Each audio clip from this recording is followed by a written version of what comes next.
Saúdo a amada igreja com a paz de Cristo. Amém. Irmãos, abramos nossas Bíblias no livro de Eclesiastes, capítulo 5, versículo do 1 até o 7.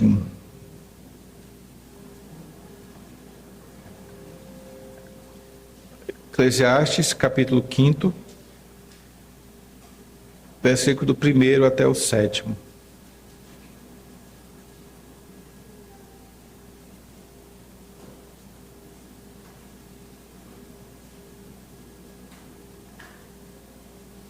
Ouçamos atentamente o que diz a palavra do Senhor. Guarda o pé quando entrares na casa de Deus. Chegar-se para ouvir é melhor do que oferecer sacrifício de tolos, pois não sabem que fazem mal. Não te precipites com a tua boca, nem o teu coração se apresse a pronunciar palavra alguma diante de Deus. Porque Deus está nos céus e tu na terra. Portanto, sejam poucas as tuas palavras, porque dos muitos trabalhos vêm os sonhos, e do muito falar, palavras nécias. Quando a Deus fizeres algum voto, não tardes em cumpri-lo, porque não se agrada de tolos. Cumpre o voto que fazes. Melhor é que não votes do que votes e não cumpras. Não consintas que a tua boca te faça culpado, nem digas diante do mensageiro de Deus que foi inadvertência. Por que razão se iraria Deus por causa da tua palavra, a ponto de destruir as obras das tuas mãos? Porque como na multidão dos sonhos há vaidade, assim também nas muitas palavras, tu, porém, teme a Deus. Até aqui, irmãos, palavra do Senhor. Vou fazer mais uma oração. Senhor nosso Deus e Pai, nós bendizemos ao teu nome, porque tu és bom e tu és misericordioso. Tu és o Deus que nos instrui e tem um cuidado todo especial por cada de nós. Nós queremos te bendizer, ó Deus, porque tu tens feito maravilhas no nosso meio e temos estado aqui alegres, contentes, regozijantes, porque a alegria, ela é um dos aspectos do fruto do Espírito. Podemos até passar pela tristeza, mas não somos pessoas tristes. Somos alegres pela salvação que tu nos concede em Cristo Jesus. Ó Deus, que não a nós, mas ao teu nome seja a glória. E que tu crie em nós, ó Deus, um coração puro e que renoves dentro de cada de nós um espírito inabalável. Rogamos a ti, ó Deus, tu fales aos nossos corações, que a tua palavra, que é viva e que é eficaz, cause em nós transformação de vidas, que possamos, ó Deus, não sermos meramente ouvintes, mas também, principalmente, praticantes das tuas verdades. Para isso, rogamos que tu nos ajudes. Mais uma vez rogamos, fala aos nossos corações nessa manhã. Tudo isso nós oramos e agradecidos pelos méritos de Cristo. Amém. Irmãos, o livro de Eclesiastes é um livro fascinante. Ele começa falando sobre que tudo é vaidade, tudo é correr atrás do vento. No caso, ele enfatiza que a vida aqui na Terra é transitória mesmo. As coisas materiais são transitórias. Mas o livro também reflete profundamente sobre o propósito da vida, incluindo as incertezas da vida e também a inevitabilidade da morte. Também enfatiza a importância da sabedoria como um dom de Deus. Também destaca a injustiça, a opressão que existe aqui nesse mundo. Embora Eclesiastes seja um livro que seja repleto de reflexões, muitas vezes reflexões sombrias, Salomão ele também deixa claro, ele exorta também as pessoas a procurarem alegria nas atividades diárias. Busco também, enfatizo também buscarmos desfrutar das bênçãos de Deus que Ele nos oferece aqui mesmo nessa terra, que tudo é concessão de Deus. Agora, um tema que eu considero central no livro de Eclesiastes e que já veremos nessa pregação é exatamente o temor de Deus. O temor de Deus que é visto como o caminho para o verdadeiro contentamento. Quer ser uma pessoa contente? Tema ao Senhor. É importante também deixarmos claro que o livro de Eclesiastes, ele oferece muitas perguntas e poucas respostas de forma direta.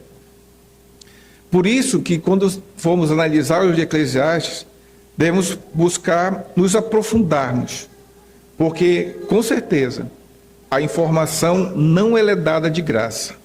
Ela exige de nós um exame mais apurado. Na maior parte do livro do Eclesiastes, Salomão, que é o autor do livro, ele só considera as coisas debaixo do sol, pelo menos aparentemente. Ele busca olhar para debaixo do sol e ver se ele consegue encontrar algo que seja duradouro. Só que na busca dele de encontrar esse algo que seja duradouro, o que ele encontrou foi só vaidade. O que é vaidade? Vaidade é um termo que é difícil até de traduzir. Vaidade é aquilo que se esvai. É como um vapor, é como um sopro, é como algo que está no momento seguinte não está mais. É algo que é inútil, portanto. Aqui debaixo, ele não encontrou nada, tudo era vaidade. E nesse texto particularmente, Salomão ele trata de um problema que ocorre na adoração que fazemos a Deus. Interessante que essa passagem é direcionada para os crentes, aqueles que buscam adorar a Deus verdadeiramente. E interessante também por que Deus nos deu um momento de adoração de forma congregacional uma vez por semana. Interessante nós analisarmos sobre isso. Na realidade, meus irmãos, esse momento que estamos vivendo aqui agora é um aperitivo do que vamos viver na eternidade. Em congregação, todo o povo reunido, glorificando e exaltando ao nome de Deus eternamente. Então, esse momento é um momento de gozo, é um momento de participação, mesmo que seja superficial, mesmo que seja mínima, aqui na terra, ela já é um aperitivo do que vai ocorrer no futuro, quando estivermos juntos, glorificando a Deus eternamente. O título dessa pregação é Adorando em Palavras e Ações. Dividi ela em duas partes. Primeira parte é falar pouco e ouvir mais. E a segunda é cumprir as promessas. Falar pouco e ouvir mais, do versículo 1 ao 3, e cumprir as promessas, do versículo 4 ao 6. Gostaria de concluir essa pregação usando o versículo 7 e, ao final, duas aplicações para as nossas vidas. Então, meus irmãos, em primeiro lugar, falar pouco e ouvir mais, baseado no versículo 1 a 3. O versículo 1 nos diz assim: guarda o pé quando entrares na casa de Deus. Chegar-se para ouvir é melhor do que oferecer sacrifício de tolos, pois não sabem que fazem mal. Antes de aprofundar nesse versículo, gostaria que nós imaginássemos o seguinte cenário. Uma família, ela acorda no domingo, já cansada, já mal-humorada. Enquanto vão para a igreja, não há nenhum tipo de palavras de encorajamento, nenhum tipo de palavra de afirmação, não há sorrisos entre as pessoas, também nenhum tipo de palavra amigável entre eles, até entrar na igreja, que é o momento de apresentar um rosto feliz, um rosto sincero. Quando cantam, os olhos estão fechados, em reverente adoração. Não parece algo estranho esse cenário? Uma coisa é o que acontece na casa, na nossa própria casa. A outra coisa é o que acontece na casa de Deus. Como por um passe de mágica transformasse a situação A na situação B. Irmãos, esse cenário não é incomum. Não é incomum.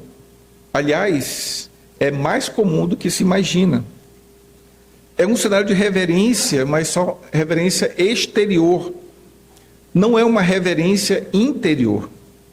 E a pergunta que o texto nos faz é: quando você adora, você está realmente adorando a Deus ou você está simplesmente fingindo? A frase guarde o pé tem relação com a ideia de ter cuidado com a forma como nós agimos. Em outras palavras, guarde o pé significa tome cuidado com o que você faz diante de Deus.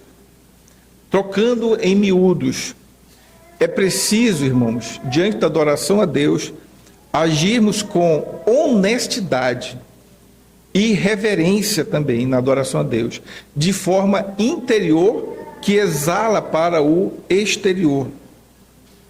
As admoestações de Salomão, também chamado de o pregador, elas não se dirigem às pessoas que nunca vão à igreja. Não. Ele está dirigindo para nós que frequentamos as igrejas. Para nós, são pessoas bem intencionadas. Para nós, gostamos de cantar louvores. E de forma alegre, saltitante, regozijante. Mas, meus irmãos, muitas vezes nós fazemos isso, só ouvimos. Só que entra por um ouvido e sai pelo outro. Nós até que cantamos, repetimos os sons, mas será que nós estamos realmente meditando naquilo que temos cantado? Essas pessoas que eu estou me referindo, até que tentam prestar atenção no culto, mas usualmente passam boa parte do tempo pensando no que vai fazer no dia seguinte, ou na semana seguinte. Quando oram, os pensamentos estão inconstantes, pensando em outras coisas. São até cheias de boas intenções em relação a servir a Deus, mas elas têm dificuldades em realizar aquilo que prometem para Deus. Então, na parte B, quando chegar-se para ouvir é melhor do que oferecer sacrifícios tolos, nessa parte B surge o primeiro conselho de como deveria se portar no templo. Chegar-se para ouvir é melhor do que oferecer sacrifícios tolos, ou de tolos. O ato de ouvir, aqui nesse caso, a palavra é ouvir mesmo. Só que ela se refere ao efeito do ouvir. Você ouve, internaliza e passa a obedecer aquilo que você ouviu de Deus. Lembramos do profeta Samuel ao dizer que o obedecer é melhor do que o sacrificar. E obedecer é bom, porque de acordo com Provérbios 30, versículo 5, toda a palavra de Deus é pura. Portanto, as primeiras perguntas que precisamos fazer quando nos preparamos para o culto são: eu estou preparado para ouvir a voz de Deus? O meu coração está aberto para receber a instrução que vem do Senhor? Eu lembro muito de Lucas, capítulo 8, versículo 18, que diz assim: vede, pois, como ouvis. Vede, pois, como ouvis. Ou seja, considerem atentamente como vocês estão ouvindo. Irmãos, qualquer sacrifício de louvor, se não for sincero, é hipocrisia. Não é somente tolo, mas é mau. E um bom resumo de tudo isso que temos dito até agora, da mesma forma como lemos na liturgia, em Tiago 1,19, que diz: todo homem, pois, seja pronto para ouvir, tardio para falar e tardio para se irar. Resumindo, quando contemplamos a santidade de Deus e a comparamos com a nossa adoração, que muitas vezes nossa adoração ela é mal feita, É um milagre nós não estarmos aqui vivos e nessa busca de adorar a Deus. O versículo 2 diz o seguinte: não te precipites com a tua boca, nem o teu coração se apresse a pronunciar palavra alguma diante de Deus, porque Deus está nos céus e tu na terra, portanto, sejam poucas as tuas palavras. O verso 1 falou que ouvir é melhor. Agora, o objetivo é evitar falar coisas impensadas. Ouvir é melhor. Mas quando você fala coisas impensadas, coisas indevidas, não podemos esquecer nunca que cada palavra que dizemos, ela é diante de Deus. Vou repetir. Toda palavra que nós falamos, ela é diante de Deus, porque Deus está constantemente nos ouvindo. No dia de hoje, quando se refere a falar diante de Deus, está dizendo que Deus, através de Cristo, obviamente, temos acesso ao Pai e que podemos orar ao Pai através de Cristo. Nós podemos adorar a Deus através de Cristo. Nós podemos fazer promessa a Deus através de Cristo. A exortação, portanto, é ter cuidado com as nossas palavras, principalmente numa adoração pública, como é que estamos fazendo agora. Às vezes, meus irmãos, uma oração aparente, oração com boas palavras, pode não ser uma oração. A repetição de palavras piedosas não significa que vem de um coração piedoso. E quando ele diz assim, Deus está no céu, e compara com a nossa situação que estamos aqui na terra, o autor também quer ensinar que, apesar de termos em Cristo acesso ao Pai, Deus não pode ser abordado de qualquer jeito.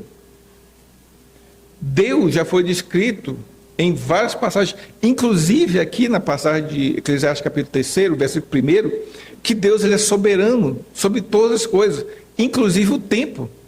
E esse tempo não necessariamente é o tempo, é o tempo cronológico também, mas também é soberano sobre o tempo das oportunidades. Deus é soberano. No versículo 17 do capítulo 3, está escrito que Deus ele é juiz e que vai julgar todas as pessoas. Por isso é que o adorador deve evitar ser precipitado e apressado ao falar das coisas que lhe vêm à mente, porque existe uma distância muito grande entre nós e Deus. Há uma distância incomensurável entre o finito e o infinito. A distância de Deus que está nos céus, nós na terra, é importante, porque aqui nós separamos a vida, no nosso caso, debaixo do sol, e a outra perspectiva da análise da vida, que é acima do sol.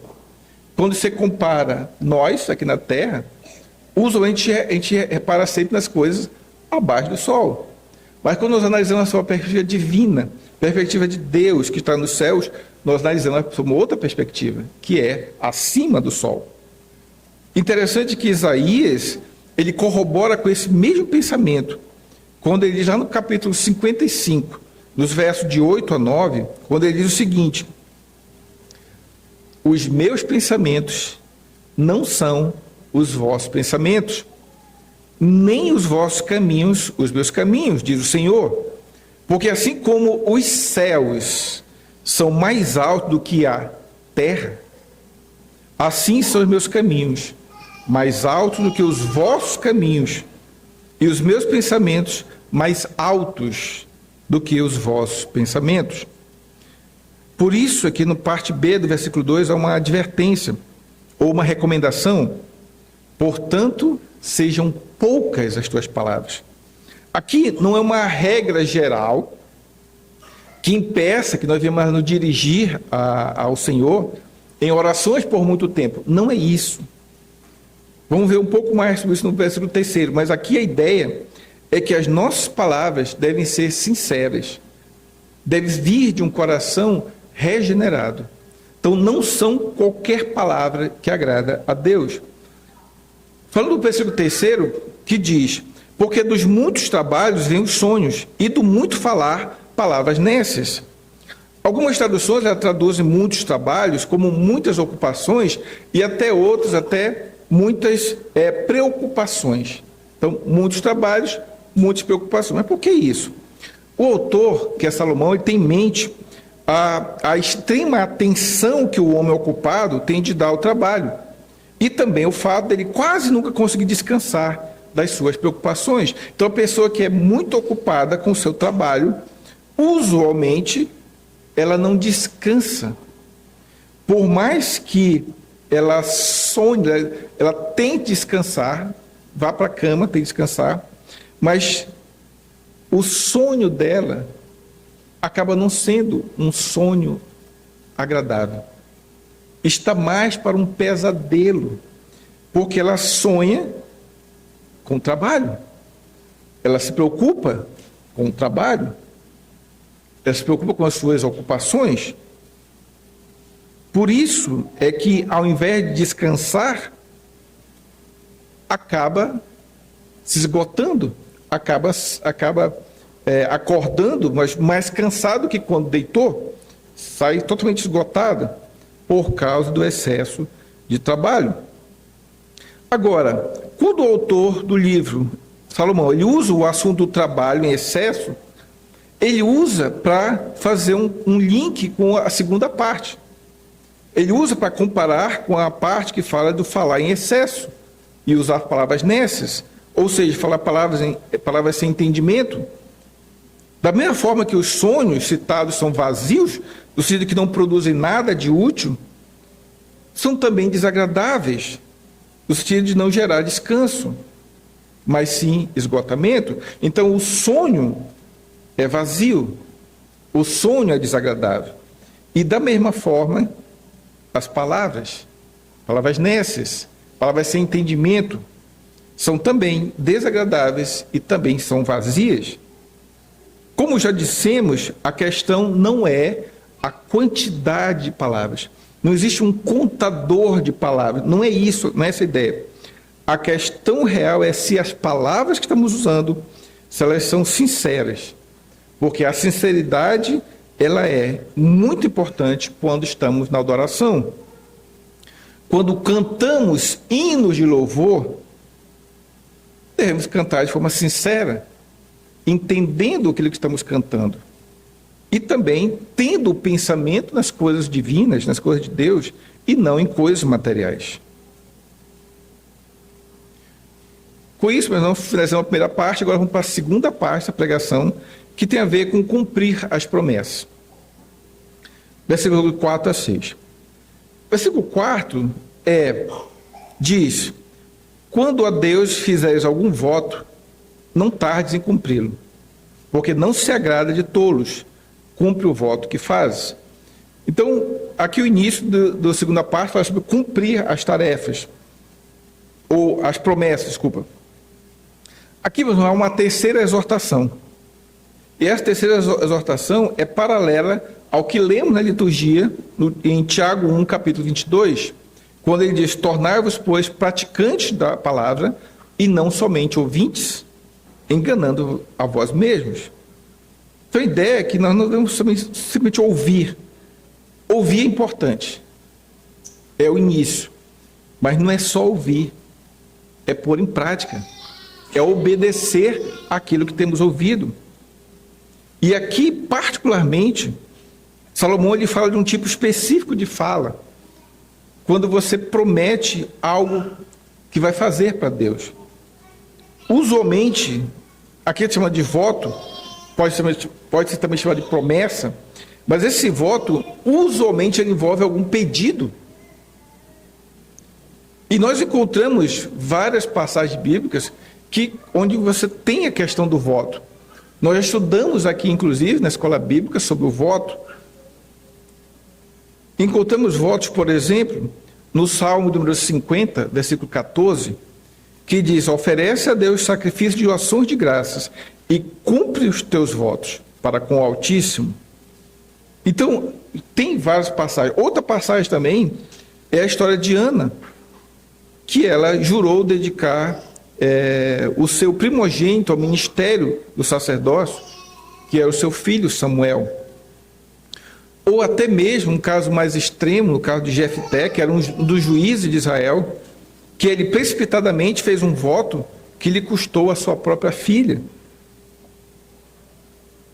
Mas interessante, meus irmãos, é que na liturgia também, nós lemos no capítulo, Salmo 89, versículo 4, que nos diz: para sempre estabelecerei a tua posteridade e firmarei o teu trono de geração em geração. Isso falando a respeito de Davi. Para sempre estabelecerei a tua posteridade e firmarei o teu trono de geração em geração. Então, para algumas pessoas, no caso, Jefté, foi maldição, e já bênçãos para a família de Davi. Esse texto também, do versículo 4, ele é paralelo a Deuteronômio 23, 21, que nos diz que também é paralelo a esse texto que acabamos de ler, que diz: quando fizeres algum voto ao Senhor teu Deus, não tardarás em cumpri-lo, porque o Senhor teu Deus certamente requererá de ti, e em ti haverá pecado.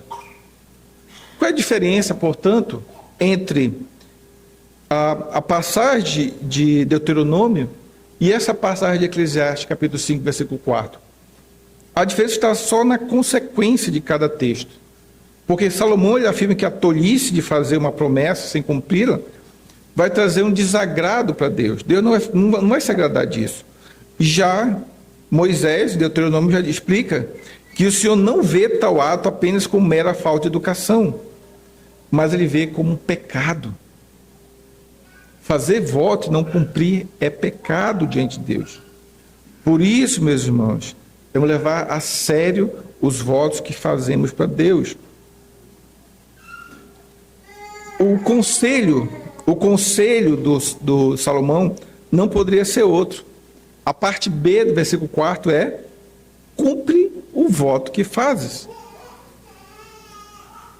Algo que eu considero muito importante, que faz todo sentido nós trazermos aqui, é observar que Deus, também nós lemos na liturgia, ele ofereceu a aliança. Deus ofereceu uma aliança. Quando ele disse lá em Êxodo, capítulo 19, no versículo 5, ele diz o seguinte: agora, pois, se diligentemente ouvirdes a minha voz e guardardes a minha aliança, então sereis a minha propriedade peculiar dentre todos os povos, porque toda a terra é minha. Então Deus estabeleceu essa aliança. E o interessante é que no versículo 7, diz que Moisés chamou os anciãos do povo e expôs diante deles todas as palavras que o Senhor havia ordenado. Versículo 8. Então, o povo respondeu a uma: tudo o que o Senhor falou, faremos. O que você passa? Que tipo de mensagem você está passando para a gente? A mensagem que está passando para a gente é da voluntariedade. Deus estabeleceu a aliança e o povo disse: vamos cumprir exatamente isso que está escrito. E tudo isso que foi falado, vamos cumprir. Por um lado, se beneficiando da bênção, mas também, por outro lado, se comprometendo a obedecer todas as palavras da lei. Por isso é que Deuteronômio 23, nos diz que o que proferir nos teus lábios, isso guardarás e o farás, porque votaste livremente ao Senhor. Ou seja, você disse de forma livre que você cumpriria o teu voto. Continuando, o que falaste com a tua boca é voluntário. Ninguém está com ferrão, força. Você faz de forma voluntária. E esse texto fala bastante de votos. Só que muitas vezes nós até imaginamos o seguinte: não, isso é coisa do Antigo Testamento. Voto não existe mais no Novo Testamento. Engano? Não é verdade. Há vários exemplos de momentos culticos e que envolvem votos. Por exemplo, os votos no matrimônio. É ou não é um voto que você faz diante de Deus e da igreja? É um voto que você tem que cumprir. Ou quando você traz o seu filho, filha, para batizar. Não é um voto que você está fazendo para Deus? Ou quando você mesmo vem aqui na frente fazer a sua pública profissão de fé. Não é um voto que você está fazendo a Deus? Até mesmo nas ordenações de oficiais, também são votos. Cumpre o voto que fizeste. Resumindo, aquele que faz voluntariamente um voto ao Senhor e não cumpre, é culpado de pecado. E não tem a quem responsabilizar, porque ele mesmo se voluntariou. Ele mesmo disse com a sua própria boca que cumpriria o seu voto. Versículo 5 diz: melhor é que não votes, do que votes e não cumpras. É claro que o voto é algo muito sério. Se for feito de forma leviana,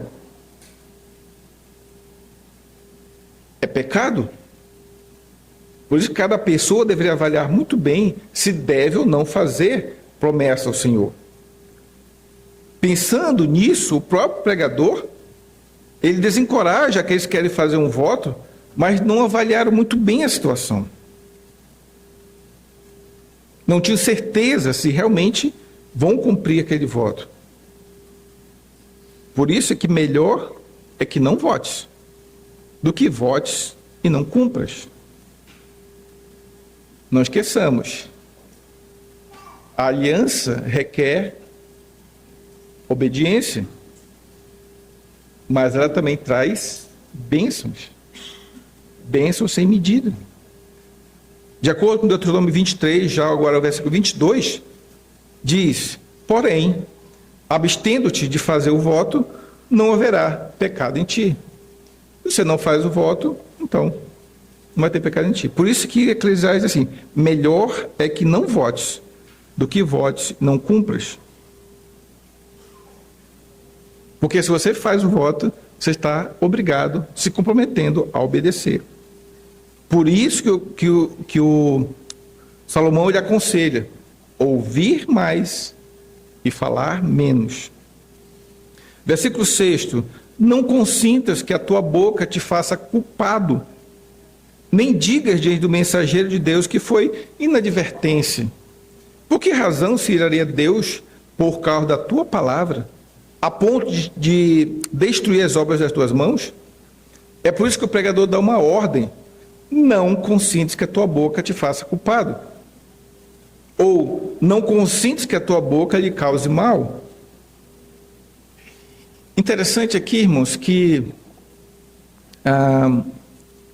geralmente pensa que o mal é só para quem faz o voto não cumpre. O mal, geralmente pensa que o mal é só sobre nós, mas não necessariamente. Há vários relatos na Bíblia que por causa de um homem, toda a sua descendência tornou-se culpada. O exemplo clássico: Adão e Eva. Por causa do erro, do pecado, todos nós somos pecadores. Mas não somente isso. Noé, por exemplo, ele amaldiçoou o seu filho Cã. Mas não somente Cã, foi toda a sua descendência. De acordo com o relato bíblico, toda a descendência de Cã seria povo escravo dos outros dois filhos, da família descendente dos outros dois filhos. Outro exemplo, Acã, que na guerra escondeu, os despojos, e tanto ele quanto toda a sua família foram punidos e foram mortos. Por isso é que a coisa é séria. Outro detalhe importante: o responsável pelo mal seria a tua própria boca, seria a minha própria boca. É claro que para que a boca não cause mal, é necessário que antes a mente funcione. Não apenas avaliando se tem condições ou não, mas também verificando as consequências de não cumprir o voto. Além do mais, meus irmãos, não há desculpas. Interessante isso. Se você fez um voto e não cumpriu, não há desculpa para você. Porque no parte B do verso 6 diz assim: nem digas diante do mensageiro de Deus que foi inadvertência. Em outras palavras, mensageiro de Deus aqui é outra forma de chamar o sacerdote. Não diga ao sacerdote que foi um engano. Foi não intencional. Não. Não esqueça. Se você entrou no voto, você entrou de forma voluntária. Foi voluntário. Você se comprometeu a fazer. Você não pode dizer que não pensou direito. Não há desculpas para você. Não tem como dizer, foi sem querer. Não. É diante de Deus soberano que você votou. E a parte 6 diz assim: por que razão se iraria Deus por causa da tua palavra, a ponto de destruir as obras das tuas mãos? Perceba aqui que existe uma consequência caso você faça um voto e não cumpra. Você vai ser alvo da ira de Deus. Você vai ser alvo do castigo de Deus.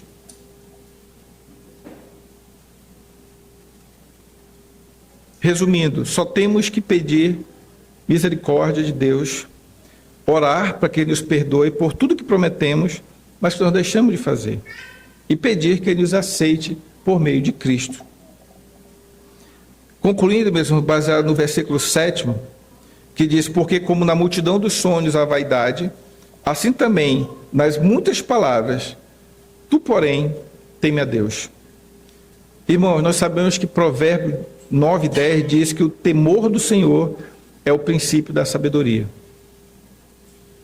Nesse caso, este versículo 7 é um dos versículos mais sábios de Eclesiastes, porque ele reúne dois grandes temas no mesmo versículo: vaidade e temor a Deus.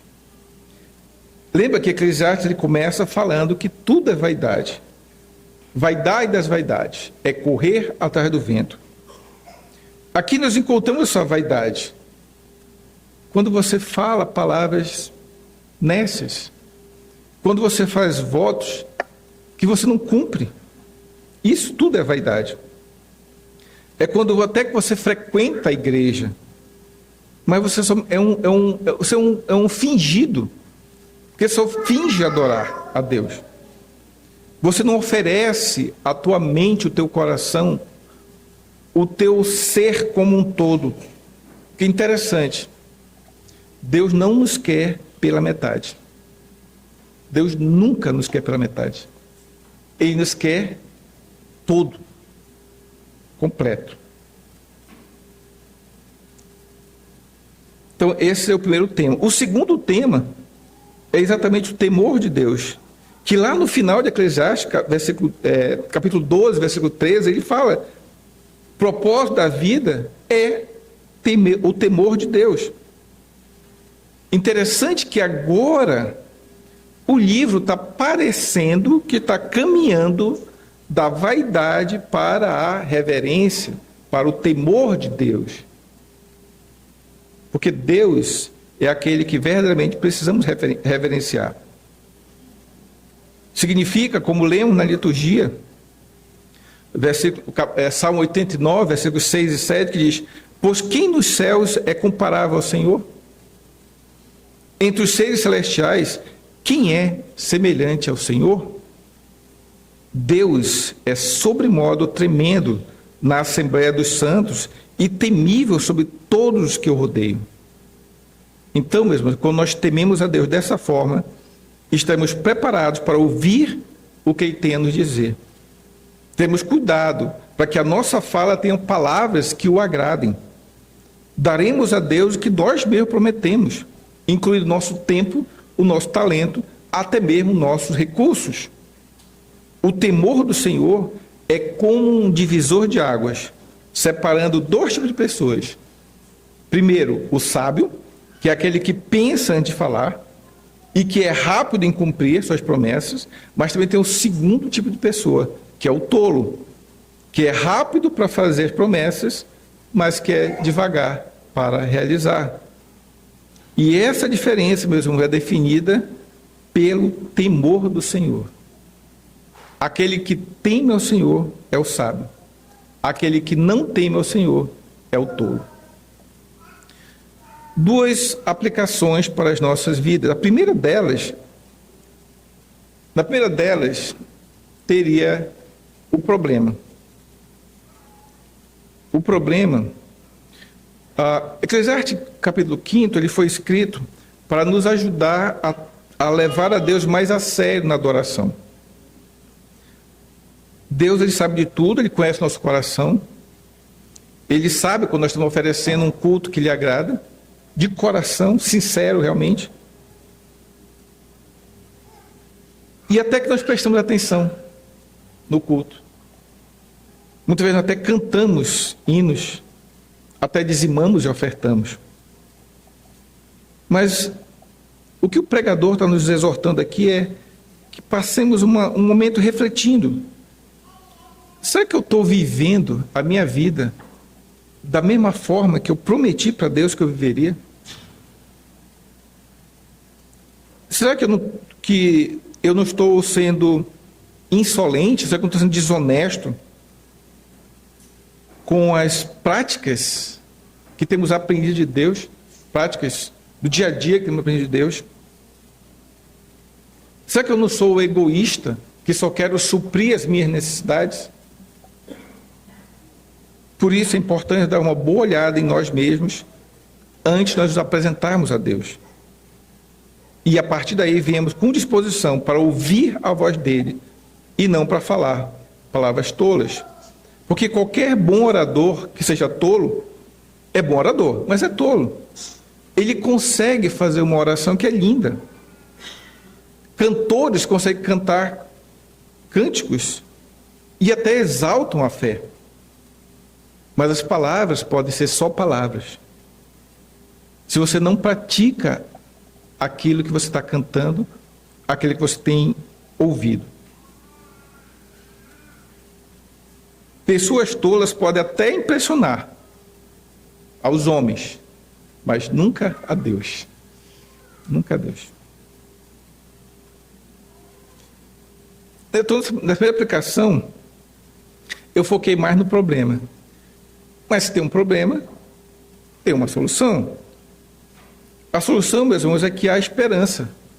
Para nós que somos quebradores de votos, nós quebramos nossos votos. Eu não estou, aqui não é uma pergunta, não, é uma afirmação. Nós quebramos diariamente nossos votos. E qual é a solução? A solução é Cristo. Ele é a nossa esperança, porque ele nunca descumpriu nenhuma das suas promessas. Cristo nunca foi leviano com as suas palavras. Cristo cumpriu sua palavra com dano próprio, porque ele foi obediente até a morte, morte de cruz. Se você tem quebrado os teus votos, arrependa-te, peça perdão de Deus.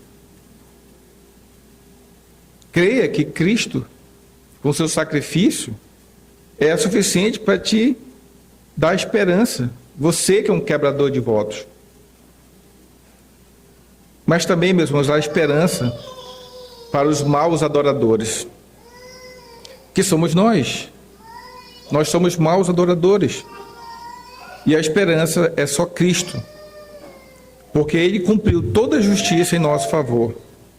Ele pagou o preço da nossa má adoração, porque ele foi um verdadeiro adorador.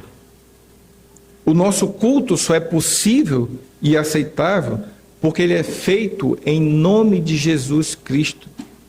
O nosso culto, ele é cristocêntrico. Cristo está no centro do nosso culto. Porque lá em João 17:17 diz o seguinte: a tua palavra é a verdade. Mas o próprio Cristo disse assim: eu sou o caminho, a verdade e a vida. Então Cristo, ele é a verdade. Ele pagou o alto preço pela nossa má adoração. Então agora, meus irmãos, por meio de Cristo, nós podemos achegarmos a Deus com grande confiança. Porque não prestamos um culto a Deus para sermos aceitos. Não, nós já fomos aceitos. Por isso nós prestamos culto.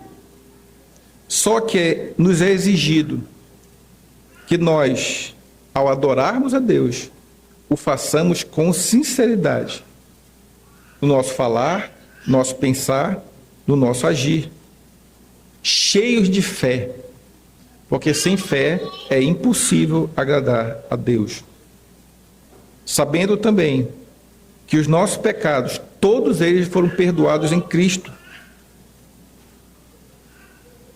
Finalizando, até corroborando com o que eu acabei de falar, Hebreus 10, versículo 19 até o 22, que diz: tendo, pois, irmãos, intrepidez para entrar no Santo dos Santos, pelo sangue de Jesus, pelo novo e vivo caminho que Ele nos consagrou pelo véu, o véu que se rasgou de cima a baixo.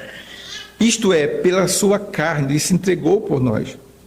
E tendo grande sacerdote sobre a casa de Deus, aproximemo-nos, congregação, com sincero coração, em plena certeza de fé, tendo o coração purificado de má consciência e lavado o corpo com água pura, perdão dos nossos pecados.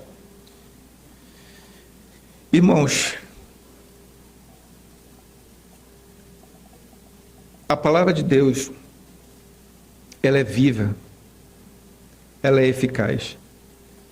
Que a palavra possa ter falado aos nossos corações, que Cristo seja exaltado nas nossas vidas e que possamos não sermos somente ouvintes, mas principalmente praticantes da verdade. E quando viermos para a adoração, viemos preparados para ouvir a voz de Deus. Que Ele mesmo nos abençoe, nos livre e nos guarde de todo o mal. Oremos mais uma vez. Senhor nosso Deus, nosso Pai, louvado seja o Teu nome. Queremos te engrandecer o nome, ó Deus, porque Tu és digno. Só Tu és digno de receber o nosso louvor e a nossa adoração. Bendito seja o Senhor, que não nos rejeita a oração e também não aparta de nós a sua graça. Ó Deus, muito obrigado pelos Teus ensinamentos, pela Tua edificação.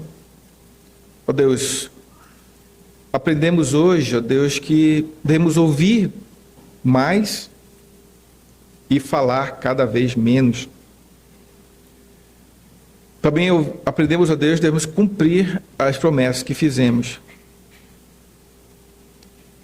Ó Deus, tem misericórdia da minha vida e também da vida dos meus irmãos. Porque muitas vezes temos falhado. Temos falado mais do que ouvido. Temos prometido e não temos cumprido. Misericórdia, ó Deus. Mas graças a Deus, que através de Cristo Jesus, nós podemos nos achegarmos a Ti. Ó Deus, mas queremos Te prestar um culto de forma sincera, de forma que Te agrade. Queremos ouvir a Tua voz. Queremos que Tu transformes as nossas vidas. Queremos que Tua palavra, que é viva e que é eficaz, ela possa causar em nós essa transformação que tanto precisamos. Muito obrigado, ó Deus, pelo Teu cuidado que tem tido por cada um de nós. Muito obrigado, ó Deus, pela Tua edificação. Muito obrigado, ó Deus, por Cristo Jesus, que apesar de nossa adoração ter falhas, ela é feita em nome de Jesus. E a nossa oração, através de Cristo, certamente chega às tuas narinas como aroma suave, mas somente por Cristo. Abençoa-nos, portanto, ó Deus, nos livra, nos guarda de todo mal. É o que nós oramos, agradecidos, em nome de Jesus Cristo. Amém.